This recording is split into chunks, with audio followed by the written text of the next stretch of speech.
questions?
tear the black ribbon and place on your clothing. Tear of the ribbon. The Kriya symbolizes the tear in the fabric of your life. And the loss of a beloved mother and sister. While we mourn this loss, we recognize that that is part of life. We are grateful to God for the creation of life. Being thankful for your mother's and sister's life, we'll say the following blessing.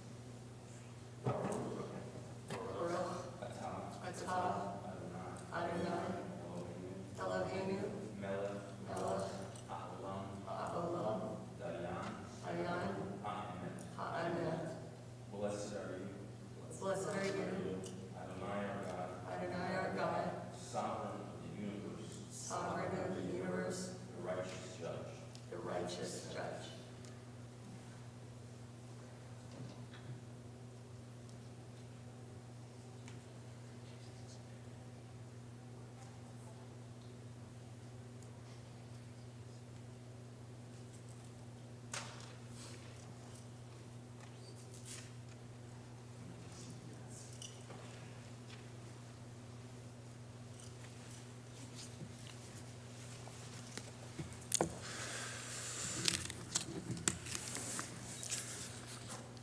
We begin the service with the chanting of the 23rd Psalm.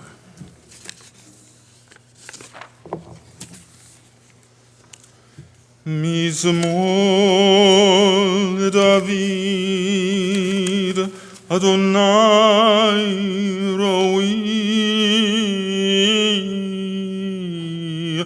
lo echsav, binodeshe yarbiseni, al mei menuchot yenaleini nafshi shovev yancheni v'magalei tzedek leman shemo gam kelech begeit salmavet lo irara ki ata imadi shivtecha umishantecha heima yenachamuni taroch lefanai shulchan neged surai Dishanta v'Hashem roshi kosi revaya ach tov v'chesed yudefuni kol yemei chayai v'shavti beveit Adonai leorech yamim. The Lord is my shepherd, I shall not want. He has me lie down in green pastures. He leads me beside the still waters. He guides me on paths of righteousness. He revives my soul for the sake of his glory. Though I walk in the valley of the shadow of death, I fear no harm, for you are with me. Your staff and your rod do comfort me. You set a table in sight of my enemies. You anoint my head with oil. My cup overflows. Surely goodness and mercy shall follow me all the days of my life, and I shall abide in the house of the Lord forever.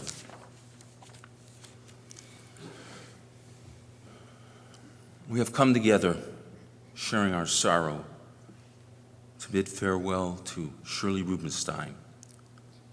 We recall the blessing of her life. We thank God for all that was good and true in her life, and for the precious memories which shall endure. Eternal God, Creator, merciful Father of all, be gracious to those who mourn. Bless them with your compassion. Ease their burden of sorrow. Send them light and peace, for it is written, "Fear not, as I am with you. Be not dismayed, for I am your God. I will strengthen you, I will help you, I will sustain you with my power." We say, Amen. Psalm 16 reflects our traditional prayer in which we express the hope that our spirit will always be with God. I have set God before me, for surely God is at my right hand. I shall never be shaken. Therefore, my heart rejoices, my soul exults, and my body rests secure. For you will not abandon my soul to the grave. You will teach me the path of life. In your presence is perfect joy. Pleasantness is at your right hand forevermore. Shiviti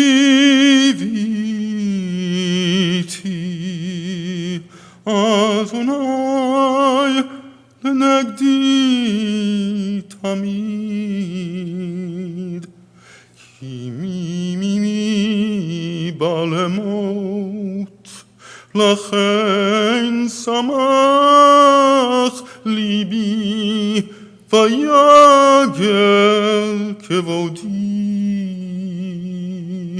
Av besari yishkon lavetach ki lo tavzov nafshi lishol lo titen chasidcha lirot shachat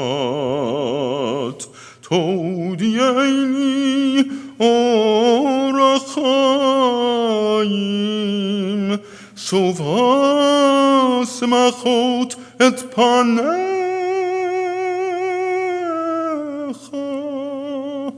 neimot b'mincha netzach.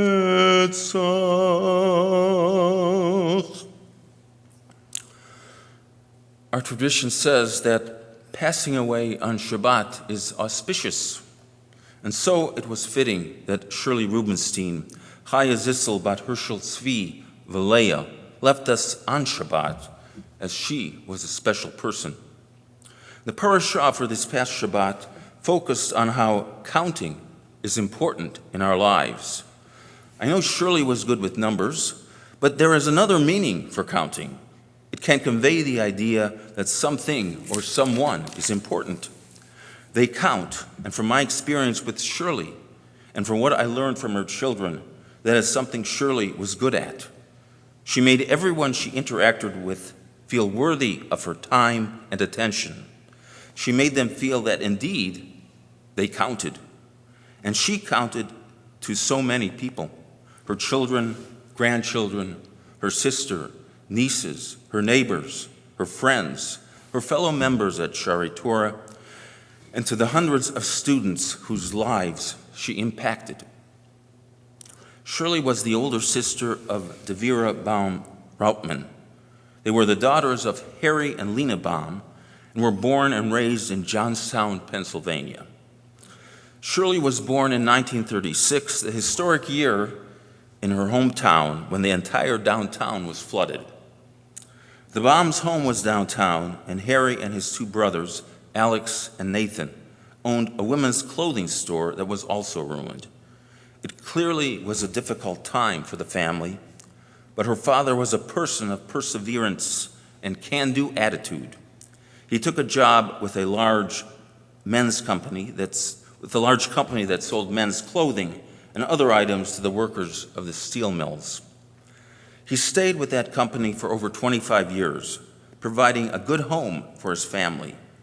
And he and Lena were also caring individuals, opening their home to Harry's mother as well as his disabled sister Tilly. Bubby Pesha and Aunt Tilly were special pieces in the fabric of Shirley's life. The Baums were an observant family, and walking to shul every Shabbat to attend services was routine for Shirley. She also attended Hebrew school and the sisters also learned Yiddish as the family spoke Yiddish at home. And her parents encouraged their daughters to take education seriously. Shirley enjoyed her high school years, graduating from Westmont High in 1954 and making a point to maintain her relationships with her special high school friends, Lois and Arlene, throughout their lives. Her parents supported her decision to go to college. Shirley had been a good student. She attended the University of Pittsburgh, graduating with a degree in English as well as a teaching degree in 1958. Devira, who was 3 years younger, started college at Penn State, but later transferred to the University of Pittsburgh. The sisters remained close and best friends throughout their lives. Shirley even helped introduce Alan Routman to Devira, whom she later married. And Shirley had a close relationship with Devira's daughters, Tammy and her husband Fred Heyman, and Mindy and her husband Scott Markovitz. She also maintained her connection to her nephew and niece on Irv's side, Todd Rubinstein and Tony Gill. In 1962, Shirley was fixed up on a blind date with a fellow from Canton, Ohio, who was visiting Pittsburgh. She and Irv Rubinstein were married at the Shari Torah Synagogue in Pittsburgh on June 30th, 1963.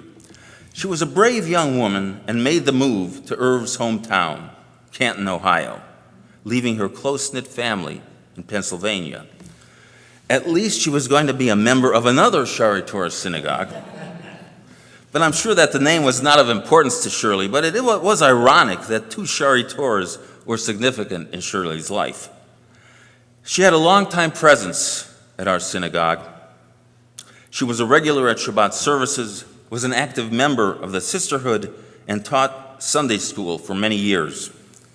As a result of her dedication to teaching Sunday school, and close to the time she left Canton, the school honored her at a Shabbat dinner and service. We were so lucky to have Shirley teaching at the Sunday school, as she was an accomplished teacher, having taught at a middle school, high school, and then at Stark State College, teaching English, business administration, and typing. Knowing how to type is such an essential part of most jobs and just in our everyday lives. What was really impressive to me was the fact that she taught blind high school students typing. It takes a capable but also a very caring person to take on that task, which is such an essential skill for blind individuals. Shirley was obviously the right person for that position. Jody and Jeff said she found that work very fulfilling. Shirley was fortunate to have a number of good friends, but it was not just luck that she had them. She nurtured her friendships.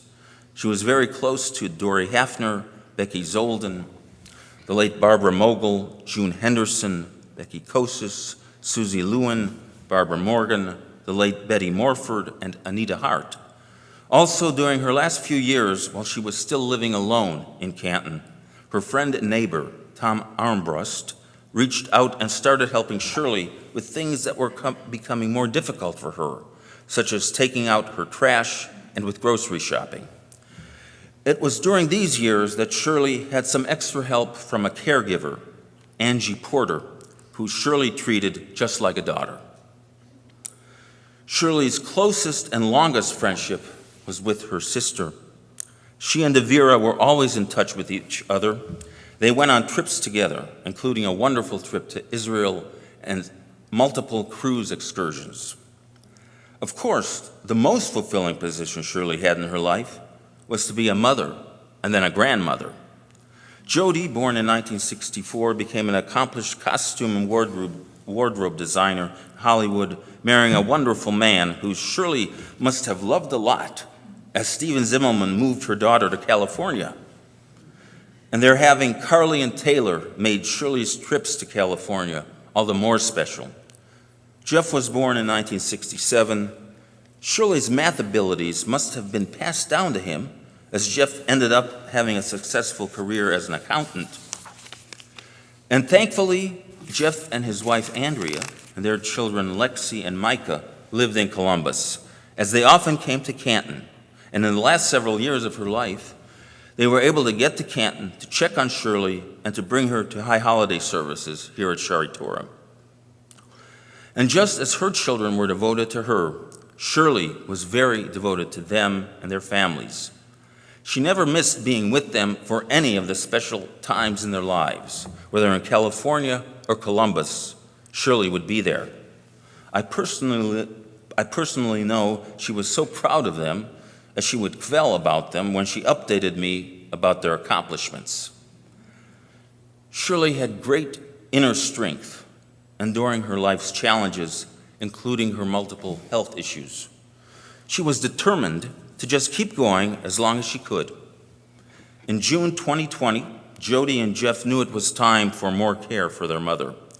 The care at home had been most helpful, but realized Shirley needed extra help.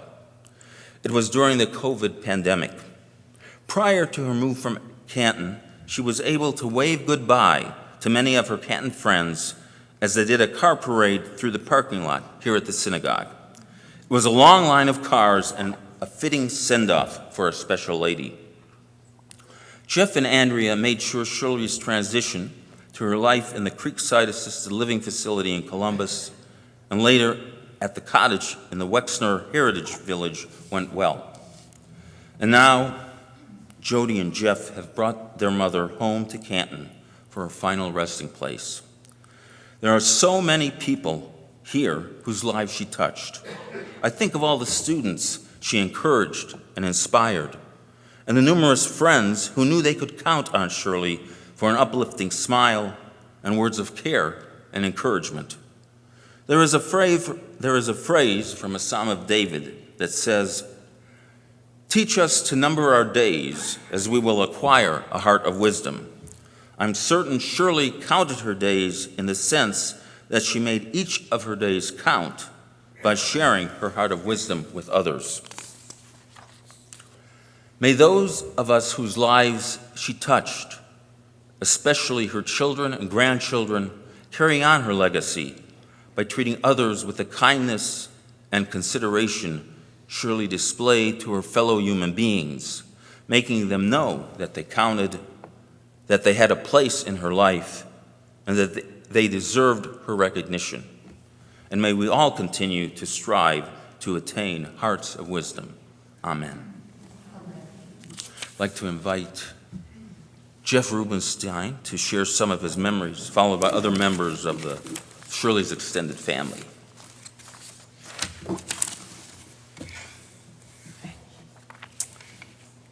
Well, first of all, I'm losing my voice.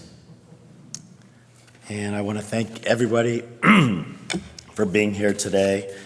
But you know, in the Jewish religion, there's a lot of repetitiveness. You know, we do the Passover every year. We have Rosh Hashanah and Yom Kippur. And the reason for the repetitiveness is so we don't forget. We say it every year because we are people that forget quickly. So, Bruce, you did a great job, and I'm about to say the same thing. Sounds better. So, most of you have read my mother's obituary, but I kind of did my version of it, a little bit more personal. So hopefully it sounds okay, and I'll be back later for a few other things. Shirley Baum Rubinstein was born July 29, 1936 in Johnstown, Pennsylvania. She was born to the late Lena Pinsker and Harry Baum. She is survived by her two children, Jody, Stephen Zimmelman of Los Angeles, and Jeff and Andrew Rubinstein of Columbus, Ohio. She also leaves behind her one and only sister, Devera Routman, DD. Carleen Taylor, Zimmelman, and Lexi and Micah Rubinstein, they were the love of her life, her grandchildren. She would drop everything. She was flexible, my mother. She would drop everything just to visit. She always had love to give, and she was there. Mom also had so much love for her two nieces and their families, Tammy and Fred. There you are. Heyman, Mindy and Scott Markovitz and their children. She also loved her California niece and nephew, even after her divorce, Todd Rubinstein and Tony Gill. Shirley was in her mother's womb during that historic 1936 Johnstown flood in Pennsylvania, and both of her parents and family survived. Growing up, she lived with her bubby Pesha Baum, who we heard about, who always stood up, listen to this, who always stood up for her Shirley, and said, "Don't worry about Shirley. She may be a little bratty, but she has a good heart." She said that probably Aunt Dee Dee at 10 years old, maybe 12. She always told me that story. Her bubby knew Shirley even at that young age, and it certainly was the truth to anybody who knew her. Her entire life was about everyone else and how happy and generous she could be to others, because she was happy and she was content. Content, whatever she had, she was fine. She did this without even trying. It was effortless to her. Shirley graduated in 1954 from Westmont High School in Johnstown, PA, and attended all of her treasured reunions up until the last one in 2019, which was her 65th, and Andrea and I went with her. She loved those reunions and stayed close to her two best high school friends her entire life, Lois Gillen McCarthy and the late Arlene Oberfost. We knew them well, Jody and me. After college, she taught at Munhall High School in Pittsburgh until 1962, when she went on a blind date with this Canton guy, our dad, named Irv Rubinstein, who had a family in Pittsburgh and was coming to Pittsburgh to visit for a weekend. And they got set up, and they were married in 1963, and Shirley moved to Canton from Pittsburgh, and her wonderful life in Canton was launched right here. Even though the marriage didn't last, they both loved their two children immensely, and Shirley made a name for herself in the city of Canton. Shirley's enthusiasm for teaching touched countless lives. She continued her teaching in Canton, where she taught at Taft, Timken, and Laban high schools.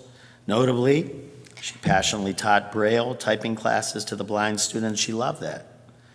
She then landed her dream job, and we've got some people here, at Stark State College, teaching English, typing, and business administration. She loved all her colleagues, but there she made lifetime friendships, but especially including the late Betty Morford, whose son is with us today, Joe, somewhere. Joey Morford. Thank you, Joe. And Anita Hart and her son and daughter, Monica and Kevin, are here. Amazing. She retired in 1999 after 23 years at Stark State. Shirley's family, friends, as well as her synagogue were her priorities. After retirement, her life was fully dedicated to her family and making every event for her four grandchildren, both in California and Ohio. She was a traveler. Frequent pastimes with her loving sister, Devira, were another favorite of hers, especially that trip in Israel in 1991. She had always been active at Shared Torah Synagogue in sisterhood, but took much more of a role teaching Sunday school until 2012. I don't have this written here, until she fell and broke her arm in two places, because you know how tough it is teaching Sunday school at Shared Torah. A couple students might be here, that were there at that time. She loved her students. I know they know that. And they loved her back. Shirley's zest for life was genuine. In her vibrant friendships and cherished memories, she treasured the camaraderie of her lifelong friends, Dory Hafner, Aunt Dory, and Uncle Bernie, Becky Zolden, and Joe, the late Barbara Mogul, June Henderson, they're all here today, Becky Kosha, she's here today, Susie Lewin, and Barbara Morgan. Thank you. So many memories. Shirley's compassion extended beyond immediate circle. She touched hearts of all who knew her. In June 2020, Shirley moved to Columbus to be closer to her son and family. That's me. And we had the time of our life for 4 years. Andrea Rubinstein, my wife, and Shirley's daughter-in-law would just be as vested in Shirley, my mother, as her own son, me. Could not have done it without you. Forever, ever grateful. Thank you, Andrea. She loved you like you were her own. Finally, we want to thank a few special people that helped her throughout their life. Tom Armbrust, who's here. Where are you, Tom? There you go. When I left for college, Tom, our neighbor in Canton, as we've talked about, was always there to help take out the trash or screw in a light bulb, and much, much more. And also Angie Porter, who was my mother's aide in Canton beginning in 2018. You hear, Angie? There you go, girl. The whole family back there. She was just an aide, not just an aide, I gotta say. She became our family. She became like a sister to me, her kids, her mother, Don. Angie was the love of my mother's life here in Canton. We thank you so much, Angie, for everything that you've done for my mother. Kathy and Maya Bigelow in Columbus continued on, and certainly the compassionate staff at Creekside and the college in Columbus, Ohio, for their unwavering support. They're watching today and care over the years. We're forever grateful for their true love and service, and maybe they are watching, and Jody and I thank you from the bottom of our hearts. Shirley leaves behind, the word for her is a legacy of these amazing friendships. She was loved by everyone she met and was a grandmother. This is Jody's line, it's so good. She was a grandmother to all her grandchildren's friends. All the friends called her Bubby.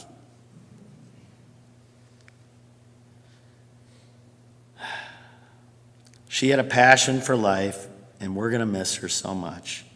But we know what kind of gift we've been given. That gift. She was truly one of a kind, though she may not physically be here. Her spirit will continue to guide and inspire all who was privileged to know her. Finally, what did we all learn from Shirley Rubinstein? What did we learn from her life, and what can you take with you today? Shirley was a woman, my mom, Jody's mom, was a woman of her word. And I say that because she always took the time to check in with all her family and friends, and never once had to say in her life, I should have called. Because she took the time. She made the time. And that's what I take. I want to be like her. May her memory be for a blessing. I want to call up Carly and Taylor Zimmerman, my nieces, Jody and Stephen's daughters from Los Angeles and Scottsdale, and also Shirley's one and only son-in-law, Stephen Zimmerman.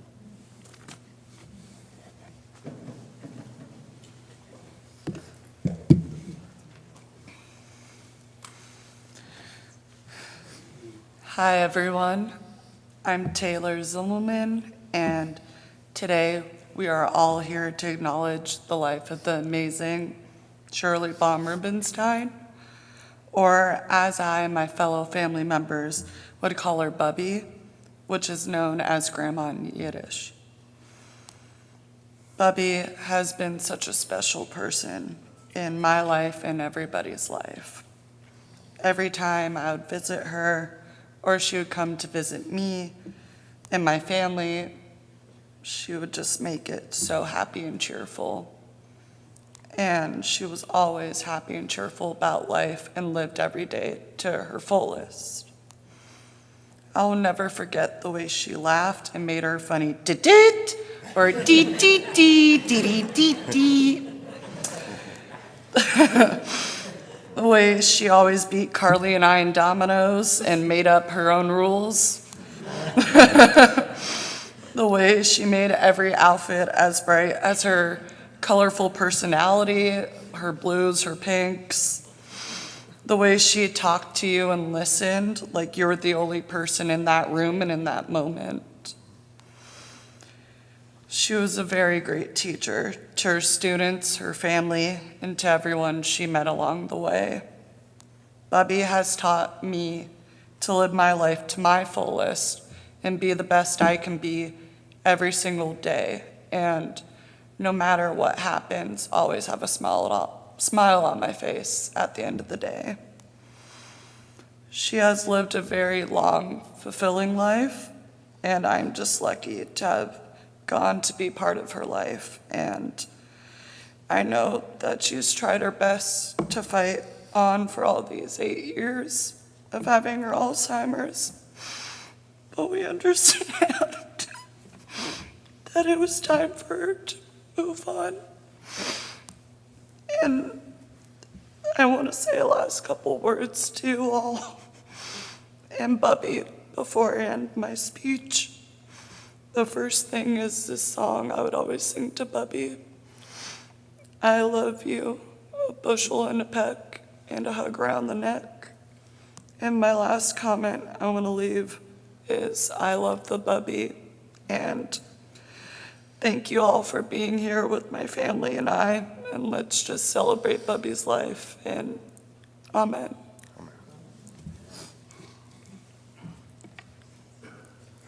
Okay. Oh, sorry. I'm having some bad acid reflux, so apologies. Hi, everyone. If we haven't met, my name is Carly, and I'm Shirley's first granddaughter. A few days ago, my mom asked my sister and I if we wanted to speak at Bubby's funeral. We both decided to speak, but immediately I thought, what do I even say? I could tell you about one of the many funny stories that Bubby and I have had, or discuss something that she taught me, like how to play piano, but I was at a loss. I started sharing the news with some of my friends that I was going back to Ohio for Bubby's imminent funeral. Some of these friends I have known since I was in preschool, and others were friends from more recent years, like college and law school. What I started to notice is that every single friend I shared the news with not only sent their condolences and love to my family and everyone in this room, but they all had memories and stories with me about their time with Bubby that they got to share with me. Endless memories and stories. You see, like Uncle Jeff said, Bubby was not just a Bubby to me. She was a Bubby to every single one of my friends, to my cousins on the other side of the family, and to, I'm sure, many of you in this room. As one of my friends put it, she was everyone's Bubby. Bubby deeply cared about every single person she met. To Bubby, everyone was her pal, and she treated everyone as such. She made sure to keep in contact with everyone and check in on people, even those in Canton when she moved to Columbus. I remember when she used to come out to California, she would never miss calling and catching up with June on the phone to hear about the latest Canton, Ohio gossip, or speaking with Aunt Dory to hear about how the weekly John's Bar dinner was. She is a textbook example of selflessness.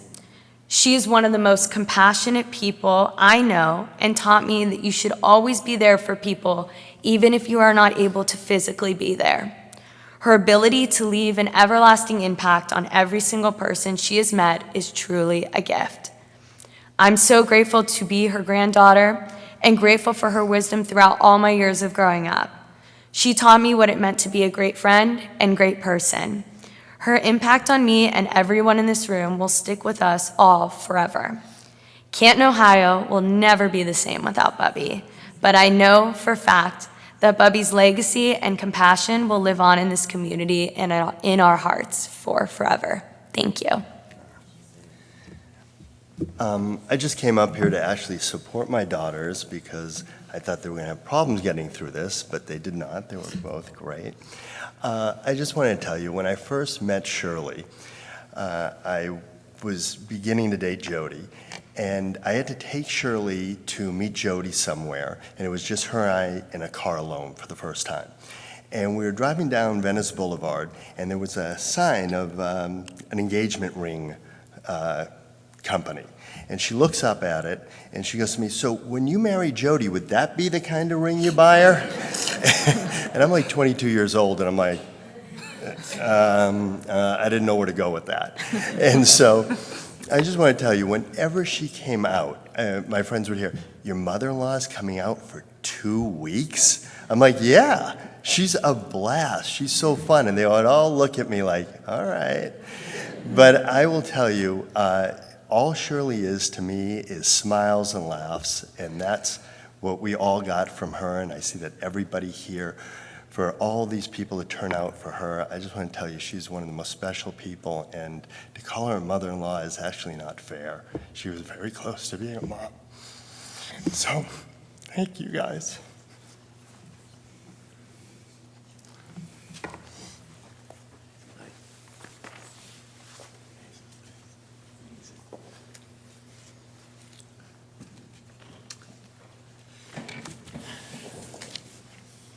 Wow. Thank you. I'm proud of my nieces.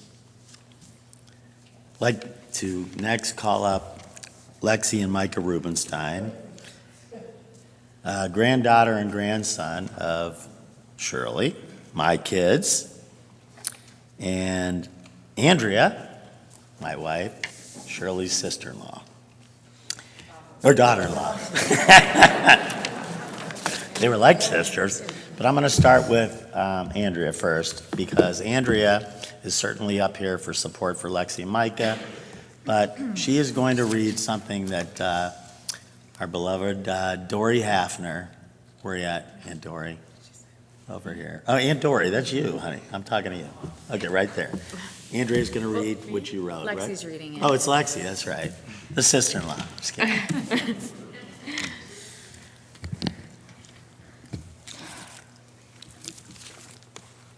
I met Shirley 61 years ago when her future mother-in-law asked me if I would do her hair for a dance at the Jewish Center.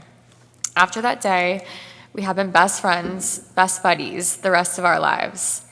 So many things happened throughout those 61 years. After we became close, she told me that she and Irv were buying the house 2 doors down from me. From then on, we started sharing so very much of our lives together. Shirley and I soon became very tight friends, and throughout our lives, every major birthday we went on a trip together with our friends Becky and Barbara. I remember when we were leaving Atlantic City, Shirley was having the best luck at the penny slot machine. We had a bus ready to take us to the airport where we were going to join the others, but right when it arrived, Shirley hit the jackpot and about 1,000 pennies came tumbling out at one time. I was sure we would miss the bus, but with her carefree disposition, she stayed very calm until we cashed it out and ran for the bus just in time. I know why so many of her relatives and friends came today. It's because she carried all of you in her heart and talked about you many times. She was so warm, funny, and full of love with a beautiful disposition. My friend Shirley was loved by many, even people she would just meet when she was traveling. By the time she got home from any vacation, she told us about the friends she would meet and their addresses already in her purse for their next visit together. Bless her soul, she was one of a kind, and I cherish that we had one of the most beautiful relationships that I could ever ask for. May your beautiful, beautiful soul live on. You will rest in my heart forever. Thanks, Aunt Dory. Up next. All right, well, first of all, thank you for everyone being here. We all appreciate that. I want to say one other thing. My dad's not wearing a black suit, and I'm also wearing this hot pink yarmulke. And my dad told me, I asked him in the elevator this morning why he didn't wear, a black suit. It's because Bubby was a very busy and bright, poppy lady with her clothing and her jewelry. And it's a good memorial, remembrance to Shirley, and I'm sure many of you guys know that. But I'm going to be speaking on behalf of Lexi and I today. Just a quick little thing. And so when it comes to talking about Bubby's best qualities, I'm sure we all have a lot to say. We could talk about how she radiated positivity and such a zest for life. Or we could talk about how hilarious she was without even realizing. We could also talk about how outgoing she was and how she truly cared about each person in her life, whether you were a close family member or a student in her Sunday school class. Sorry about that. What I want to talk about today, though, is how much of an example she set for my sister and I when it came to expressing love in relationships. From the moment Bubby became a mom, she poured everything into my dad and my Aunt Jody. Whether it was documenting every detail from every age in each kid's baby book to being a working mother to provide for a family at a time when mothers didn't work. She did it all. When her grandkids were born, she spent the majority of her free time traveling to Columbus and LA whenever she could help out and see us grow. She also made sure to be there for all of our big moments in our lives, and she would drop anything if we needed her in town. As we got older, Bubby has always been one of our biggest supporters and encouragers in life, and I'm sure in many of your lives too. She was constantly congratulating me on everything, even the most minor accomplishments, and not allowing me to forget that she was proud of me even when I didn't feel that way. Ultimately, this love that she had for her family and friends allowed me to be raised by a loving son, my dad Jeff, who loved me the same way as Bubby taught me even more how to be a light for my family and friends. I'll be forever thankful for the example Bubby was and the role model she will forever be for how to truly love people in life. She will be very missed, and as we always would say about each other, she was certainly the best Bubby in the whole wide world. Thank you, everybody.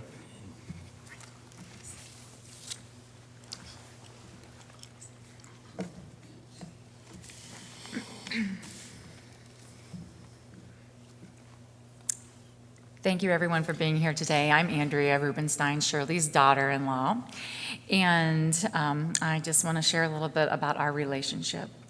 I was very lucky to have a special relationship with my mother-in-law, Shirley. From the beginning, we loved spending time together, and she was always up for any adventure.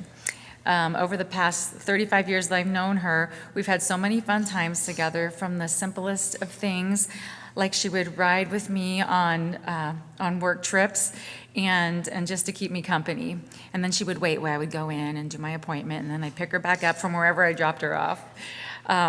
To other fun trips that we've had, to a recent trip that included my mom, her husband, and Jeff and I, to Mount Airy, North Carolina, to visit Andy Griffith's hometown, because she grew to love that show so much and would watch it every day. Anyone who knows Shirley can attest to her magical personality that would really draw you in. She was always a beam of light, and after being with her, she always made you feel like $1,000,000. Shirley always saw the good in everyone and was such an encourager to everyone, to all. All of her compliments made everyone feel special and made you believe that you could do anything. I want to thank Shirley for welcoming me, my mom, my aunts and uncle and cousins, and my best friend and her children into her life, and making us all feel like one of her own. I hope that someday when Lexi and Micah get married, that I can be a mother-in-law like Shirley, always there to support, give love, and to let them know how much they mean. I'll miss you, Shirley, and I love you.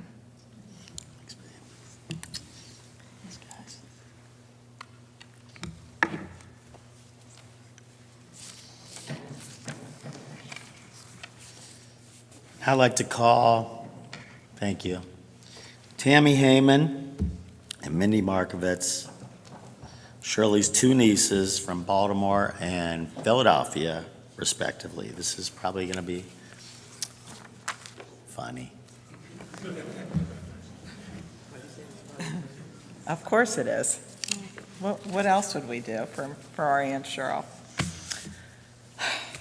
But first, a good life lived is but a few days, but a good name, or an expression, or a word will live on forever. Those words, a good name lives on forever, are written on our father's tombstone. But the full proverb is engraved on a bracelet that my mom and my sister and I wear to forever remember our dad. And you, Aunt Cheryl, you have made an indelible mark on our lives. And Mindy and I have realized in these last 2 weeks that there is barely a conversation that we have that doesn't lead back to our Aunt Shirley. It's so ironic that her career of teaching shorthand and how to abbreviate words has only created her own special language of words and expressions that will live on forever, just like a good name.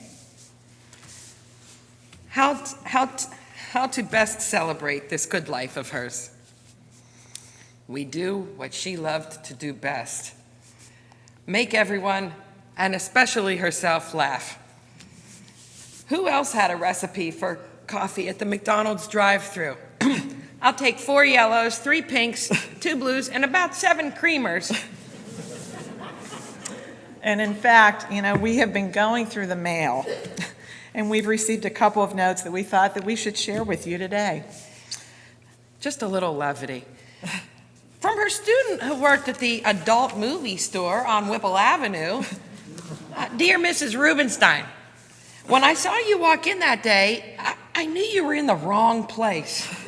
Especially when you were interested in the kind of adult movies that we really didn't carry. That's a true story. They're all true stories. It's an adult bookstore, but it's for adults. This one's from Procter & Gamble. Shirley, we are in awe of your support throughout the years as one of our top consumers of Rolaids. You will be missed. And this letter's from the gastroenterologist at Howard County Hospital in Maryland. Shirley, we saw you laughing in the waiting room when we were trying to remove your earring from your sister's stomach. And we were laughing too. Another true story. My mom swallowed Aunt Shirley's earring. She thought it was a pill in the nightstand dish. And she sang to me later that day. She said, I couldn't help myself, but I was singing the song in the waiting room. I said, what was it, Aunt Cheryl? She goes, I know an old lady who swallowed an earring. This one's a lovely tribute from our little place down the road, Milk and Honey. They are dedicating a hot fudge spout in her honor. Oh boy, this is an invoice from a deli in Manhattan for the roll of toilet paper that you dragged in the back of your pants from the bathroom all throughout the dining room. True story. Mindy, how's your pfeffer? It's not Wendy, but it's really a brongy. Is it on your hum or heem? When do we laugh? Monday or Tuesday. Oh, you're a complainer head. Darn it. Darn it. So, you see what we mean. It will happen to you too. And what a precious legacy this beautiful woman has left for all of us. Laughter feeds the soul and mends broken hearts. When you start to feel sad about this day, and God knows we all do, shift your thoughts to a memory of Aunt Shirley that made you smile, and your heart will glow, because that's what lives on forever. Thanks.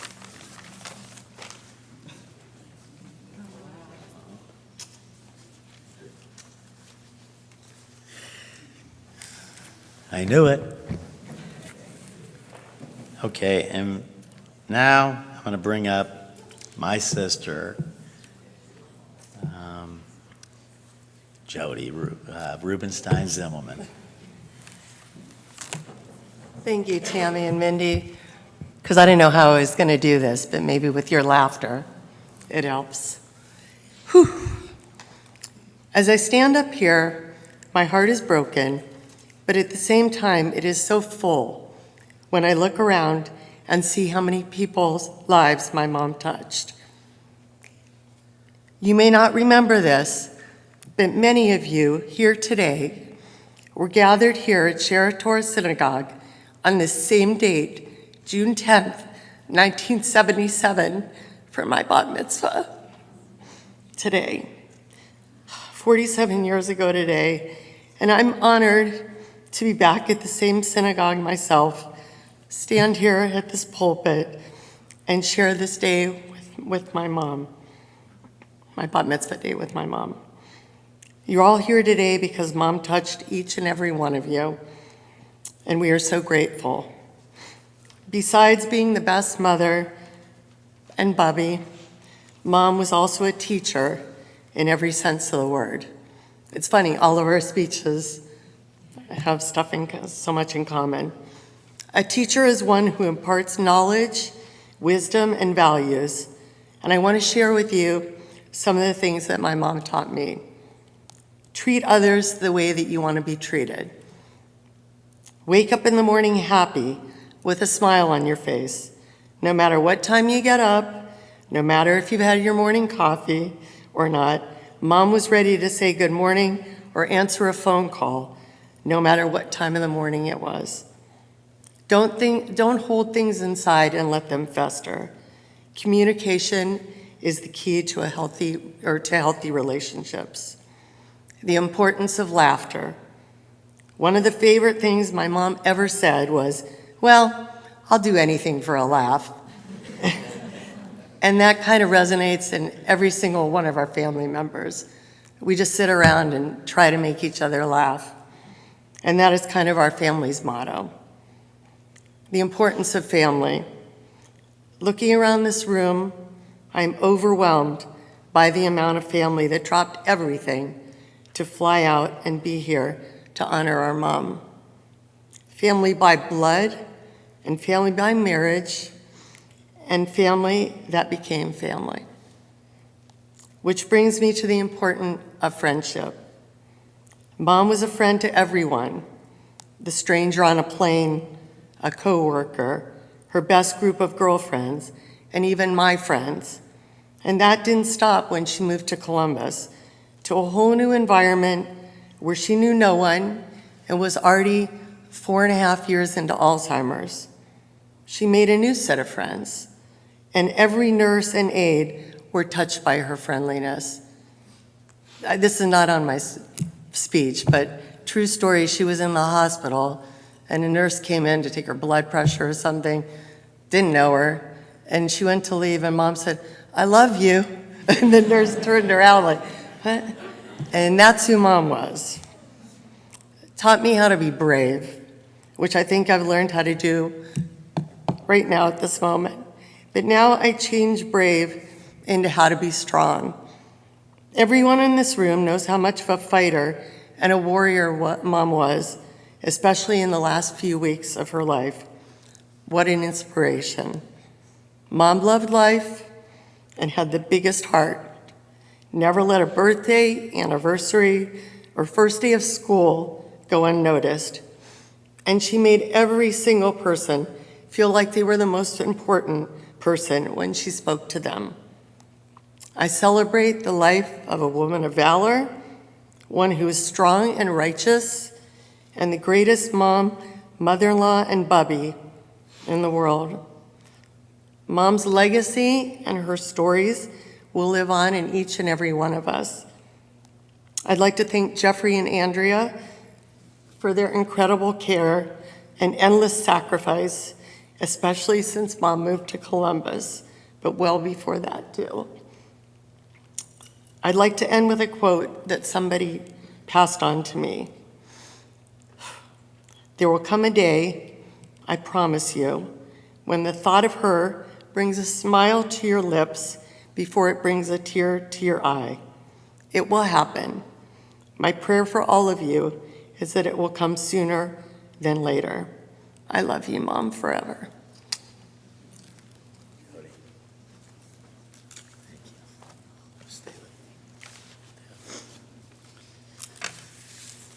Thank you, Jody. You did well. Well, I'm here to wrap things up before Bruce comes. A couple comments and anecdotes also that I wanted to share besides the obituary. That words describe our mother. I wanted to say, hey, I'm going to do something creative today. I'm going to come up with Shirley, and we'll start with S. What is that? What do I think of? So if I spell Shirley, S-H-I-R-L-E-Y, I say S. She was satisfied, sincere, and simple. H, heartwarming and happy and humorous. Always happy and funny, and certainly heroic, I'm sure, in our eyes. Inviting and ideal. R, remarkable and radiant and rare. L, loving, loyal, and legendary. E, endearing, entertaining, and exceptional. And Y, yielding and young at heart. A couple Shirleyisms that I wanted to mention. You know, that I have had a great 4 years in Columbus, and I may be looking like I'm strong right now, but I have my times. But I had so many different things with Andrea we shared and my kids that, I would just say, and I think I'm starting to do it, losing my hearing a little, and what she heard versus what I said. I said, Mom, grab this blanket.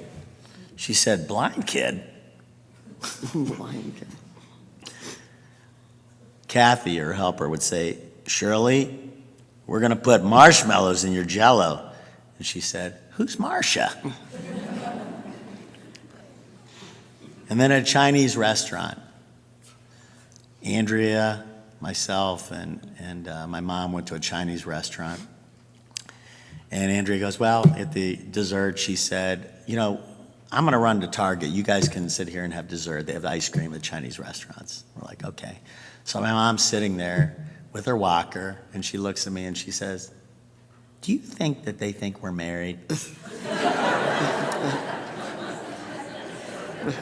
And I said, Mom, I'm 30 years older, and you have a walker. You mean younger? Oh, yeah, I'm 30 years younger. And I don't think so. And finally, one certainly so Shirley Rubinstein is before she moved to Columbus, she would park her car in the garage, and she would leave her keys in the ignition so she didn't have to remember. And one night, she left the garage door open, and she woke up and the car was gone. It was stolen. So the police came over, and they said, ma'am, what did you have in it? And the first thing she said, well, I had 7 canes. On a match her. And he said, why did you have 7 canes? To match every outfit. That is our mother. Mom instilled in us love and a way to treat others better than ourselves. What can be a better instruction for life and leaving an everlasting legacy? Thank you for letting us share her life with you.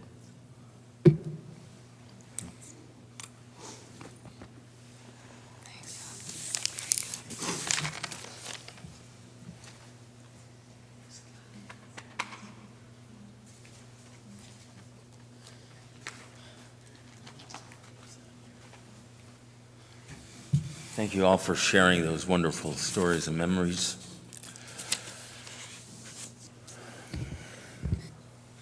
Adonai natan v'Adonai lakach, Yehi Shem Adonai Mevorach.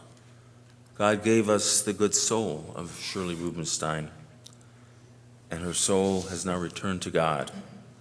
May God's name be eternally blessed. We say, Amen.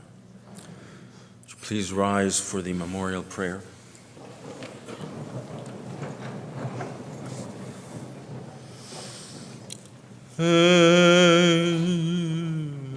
Malay Rachamim Shochein Bamromim Hamatzei Menucha Nechona Tachat Kanafei Hashchina B'malot Kedoshim Uteorim Kezohar Arakiya Mazirim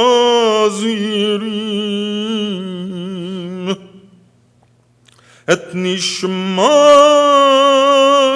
Chayazisul Bat Hershel Tzvi Leah Sheholcha Leolama Began Eden Tehei Menuchata Ana Bal Rachamim Hastireha V'seiter Kenafecha Leolamim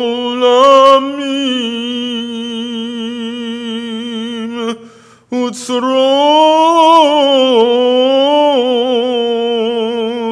Bitzrol HaChaim Et Nishmatam Adonai Yahu V'yanuach B'shalom Al Mishkava V'nomar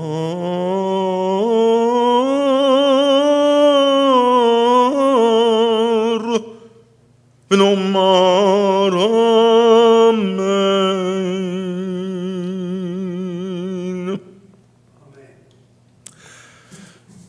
Exalted, compassionate God, grant infinite rest in your sheltering presence among the holy and pure to the soul of Chayazisel Bat Hershel Tzvi Beleah, Shirley Rubinstein, who has gone to her eternal home.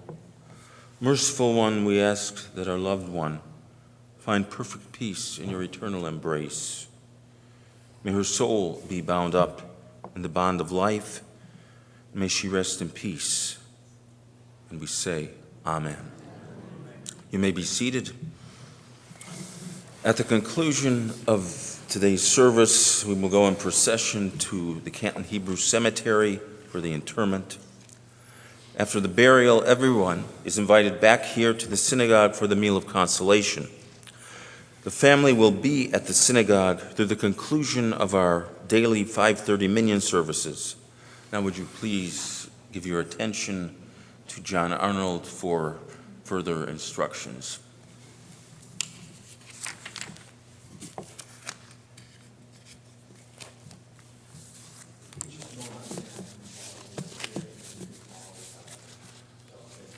In just a moment, I'm going to have family follow us out to the car. If you are a pallbearer, I ask that you meet us outside at the back of the hearse, and I'll have some more instructions for you then. We've not had a chance yet to flag your cars, so if you are going to be coming to the cemetery, please immediately go to your vehicle and make sure you get your headlights and your hazard lights on. We'll take our time and make sure we get everybody. Obviously, stay as close to the car in front of you as you can for safety reasons, and I'll have some more instructions for pallbearers down at the cemetery. So headlights as well.